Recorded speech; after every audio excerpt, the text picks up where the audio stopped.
Come in before the monkeys spot you.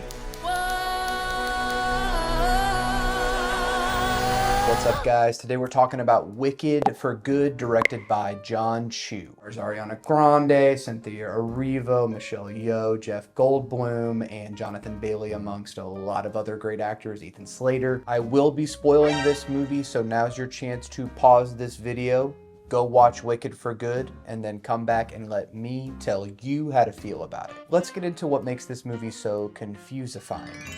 Guys, I really liked Wicked 1. I did not like this movie very much. I was very confused by this movie. I didn't quite understand the connective tissue with The Wizard of Oz. This is kind of considered like Wizard of Oz fan fiction, but in the movie, The Wizard of Oz is a movie that's happened. I didn't connect with it. And that was a bummer because I am the type of person, I don't really care for musicals. So when I watch a musical that I like, it's awesome. And it's something that I really identify with. I was singing the songs all year from the first movie. That is not something I do very often. Maybe not having the context from the book, I don't know. I don't feel that you should need that to enjoy a movie. A movie should be a product that is kind of like how I think of comic books, where every comic book should be for the person's first time reading it or experiencing it. I understand this is the second part of a two-part series of movies. I still think that the movie should have been palatable enough to be understood by that. Now, with that said, I haven't watched The Wizard of Oz in probably a decade, if not longer. Ariana's really good. Cynthia's probably my favorite part of the movie. Her performance is great. I think it might even be a little bit better than the first movie. She's given a lot of emotional weight to carry. I love the Save the Animals message. As a vegan, this really spoke to me. I liked all the animal stuff. I could have spent so much more time with the flying monkeys. I don't know. I thought those designs looked really cool for a movie that has a lot of ugly CGI and coloring. I think with that being said, the lighting and the coloring are a little bit better in this movie. I just wish I kind of understood where it was going. There is the For Good musical number near the end of the flick, and everything gets a little bit better for me as we get into the second, third act. One of the things that really occurred to me is that it felt like they were trying to go darker here. Everybody looks a little bit different, a little bit more mad, a little bit more mature. I don't understand why maybe if they were going to go darker, they didn't make it a little bit scarier, because inherently the Oz text is frightening. I know that that's not the point of this. I know that this movie is supposed to be about the closing of a chapter of a female friendship, how a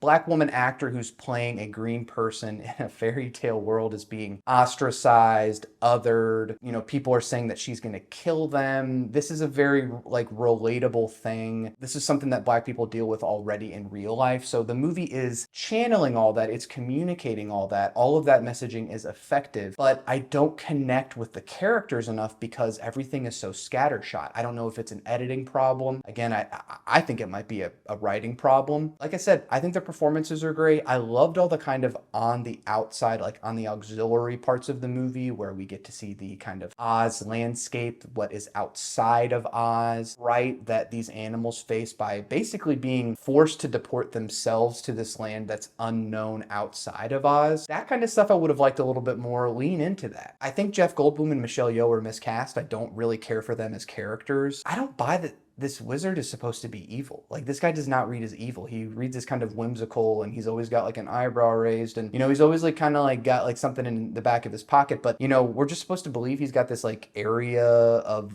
the wizard's castle or building or whatever where he's just been storing all these animals, and that should be more upsetting. It doesn't feel upsetting. I don't know how, if it's because like how they present it. It didn't quite click for me. So I don't, like I said, I don't hate this movie. If you don't have all the context from the book, you might be a little confused. Might want to rewatch if you do really connect with this movie. I'm sure you'll want to come back for the musical numbers. There are a couple of good ones. They wrote a couple of new songs for this movie. Overall, not for me. I like the first one, so I'll probably just watch that instead if I want like a Wicked fix, or I'll just watch the original Wizard of Oz, or even I still need to watch Return to Oz, so maybe I'll watch that. So I would say check this out. It's a tentative checkout. It's up to you. If you don't really like musicals, maybe stay away. If you like the Oz world, definitely probably something you should watch. What did you think of Wicked for Good? Did you find this second half a satisfying conclusion to the story, or were you left shaking your head and holding your tin-man heart? Should I read the book and see the musical and then try this again? Leave all the comments below, and before you go, don't forget to like this video and subscribe to the channel for more. Until next time, I hope that this video has left you changed for good. Peace.